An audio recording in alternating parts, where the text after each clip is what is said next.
Jesse Marsch just released his very first Canada roster for the upcoming friendlies against the Netherlands and France, so let's talk about it.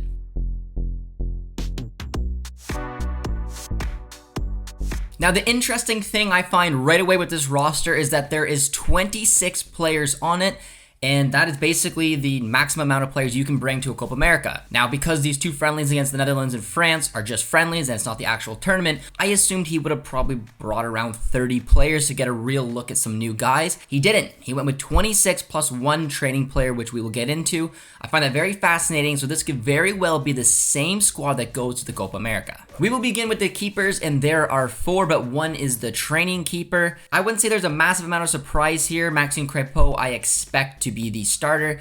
Dane St. Clair's the backup. Tom McGill came in instead of Jonathan Sirois, which I have no issues with.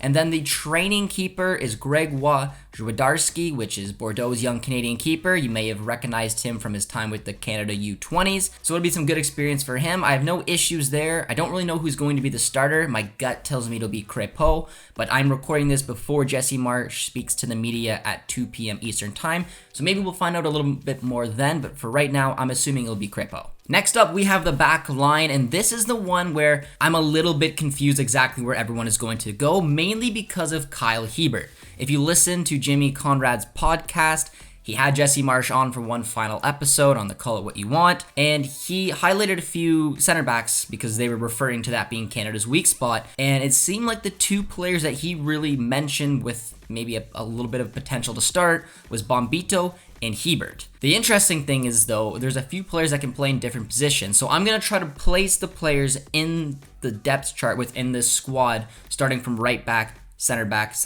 and then a left back. So beginning at right back, I'm assuming it's going to be Alistair Johnston, and Dom Zator returns, helped his side avoid relegation in the Polish top flight, so a good little reward for him. Again, he can play at center back, but I'm assuming he's going to be like the backup right back. Probably won't expect him to get a ton of minutes. In the four center back positions, at right center back, Bombito I think is going to be a lock there. I think that this is kind of our guy going forward. Jesse Marsch says he plays a very similar way to how Kyle Hiebert does, or at least their teams play a similar way, which I believe kind of falls under a little bit of his philosophy, which he likes that, maybe for some chemistry. So I also put Hiebert then as the backup right center back, although he could potentially start. I'm not 100% sure. Hiebert's the wild card for me. The two left-sided center backs is Derek Cornelius and Kamal Miller. If you want speed, you have Miller, but I just think Cornelius is the better player. I think he's in great form right now with Malmo, and I'd prefer him to start alongside Bombito. But again, it wouldn't really surprise me if it was Hiebert. At left back, we have Richie Larea, and I put Luc de Fougerolles there. Again, Luc de Fougerolles can play as one of the fullbacks. He can play as a center back. Larea is obviously a right back, but with Zator, I assume, and as you may have noticed, no Atakubi, he will slide over to the left back position. But it also wouldn't shock me if Kyle Hiebert maybe is that starting left back, depending on Larea's fitness. We've seen him play left back for St. Louis, although he's played a lot more at center back this season. And when he was referred to by Jesse Marsch in the podcast, he was talking about center back specifically, which is again why it wouldn't shock me if we see Bombito and Hiebert. So I assume that Hiebert might be the starting left center back. If not, he's in the center backs, and then at left back, Larea, and I guess a backup could be de Fougerolles, but it could also be Kyle Hiebert. Moving up the pitch a little bit, we will land with the midfielders, and we will begin at the right midfield position. And we have a nice little return for one of our players who's going to be a little further down the depth chart. I'm not sure exactly where he's going to go, but we have Junior Hoilett, who has been sensational with Aberdeen. And I really like this because Junior Hoilett, to me, he's a Canadian legend. He's one of the first dual nats I ever remember deciding to represent the Maple Leaf, a big profile name, obviously playing in England, and he's been with his national team for such a very long time. He obviously left Vancouver, didn't really know what was going to happen. He needed to find a club, get playing, get back to form, and he really did that. He landed in Scotland. He's been in sensational form to finish the season. It just shows the quality he has. I think he deserves this. And a little bit of leadership in this squad will go a long way, especially with some of the names that aren't on there, like a Borjan and a Vittoria. But I do have him somewhere down the right-hand side depth chart. He'll be second or third for me. We also have Charles Andreas Brim, which we just did an interview with him. Very excited to see him get rewarded after a pretty decent season in the Netherlands top flight. But then our starting right mid will obviously be Tejan Buchanan. So there's a lot of depth down that right-hand side. Buchanan, I expect to be the starting guy. And I don't really know exactly how this starting 11 will look. I'm building it in a 4-4-2 just because I don't have a lot to go on, and I just looked at some of the players that were on this roster, and that's how I build it up. I mean, it could be a 4-2-3-1, it could be that 4-2-2, we're not 100% sure, but regardless, I'm assuming that right-hand side will be occupied by Tajon Buchanan. Moving along now to our midfield positions, our two kind of sixes will be Stefan Eustachio and Samuel Piet. No big surprise there. I know Victor Laturi could have maybe got a shout, but I definitely prefer Piet when his form and, again, his leadership within the squad makes a lot of sense to me. In our eights, we have Kone, Chouanier, and Jonathan Osorio. I put it in that order because I just don't think Osorio really fits a Jesse Marsch style of play. Maybe someone who can come off the bench a little bit later for some creativity. But again, I expect Kone to start. Chouanier, I think, could be a good option if we go to that three-man midfield, and then Osorio. On the left-hand side, we have Alphonso Davies, Liam Miller, and Jacob Schaffelberg. I love that all these guys obviously were going to be in the squad. Schaffelberg has been one of those guys who it's him or Brim or him or Hoylett, but I love the fact that Jesse was able to find a way to get them all in. Schaffelberg has been fantastic for Canada coming on the bench, so that's a great weapon for us to have. Liam Miller had a really strong season. He's gotten some good links right now, linking him to some top championship level clubs. And of course, Davies, who after listening to Jesse Marsch speak in that same podcast on Jimmy Conrad's podcast, I assume he's going to play a little higher up the pitch. If we play in a back three, then obviously it'll be wing back, but if it's a 4-2-3-1 or 4-2-2, it'll be somewhere higher up on that left-hand side, which of course leaves the four strikers. And I got Jonathan David with Kyle Larin, and then Theo Bair and Ike Ugbo are the other ones. And like I said, I haven't heard Jesse speak yet, so I don't know exactly how he's going to start.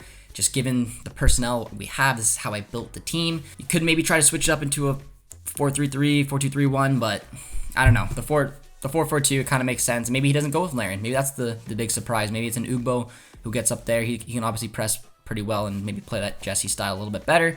But maybe it's another midfielder, maybe Chouanier pops in there. But I built it in this way just to have a nice little easy layout for you guys. It does not mean that is what we are going to see, but it was just easy for me to build it. And really, there's no massive surprises. If I'm just looking at this roster right now, Kyle Hebert, like I said, is the wild card. Jesse seems to really like him in his game and the way that he plays.